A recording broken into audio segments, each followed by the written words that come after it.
என்னடா வாழ்க்கை இது, வீட்டில் இருந்து எப்போவும் மொபைல் நோண்டி நோண்டி போர் அடிக்குது. அடிக்கடி இந்த பசி வேற எடுக்குது. ஏதாவது சாப்பிடலான்னு பார்த்தா இந்த பழகி போன முறுக்கு தான் இருக்குது. இதை சாப்பிட்டேன்னா நான் ஹாஸ்பிட்டலில் தான் போய் படுக்கணும். சரி, வேற ஏதாவது இருக்கான்னு தேடி பார்க்கட்டு. இந்த பெட்டிக்குள்ளே செத்து போன மீன், புளிச்ச மாவு, இதை தவிர வேறு ஒன்றும் இருக்காது. ஐ, உள்ளி இருக்குது. இதை வச்சு என்ன பண்ணலாம்? ஏதாவது பண்ணுவோம். நம்ம செய்ய போகிற பண்டத்துக்கு தேவையான பொருட்கள்: உள்ளி, கருவேப்பிலை, பச்சை மிளகா, மைதா.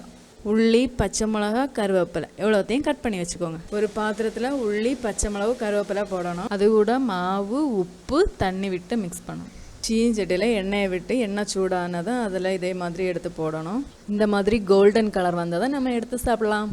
நான் சாப்பிட்டு பார்த்தேன், ரொம்பவே நல்லா இருந்துச்சு. நீங்களும் வாங்க சாப்பிடலாம்.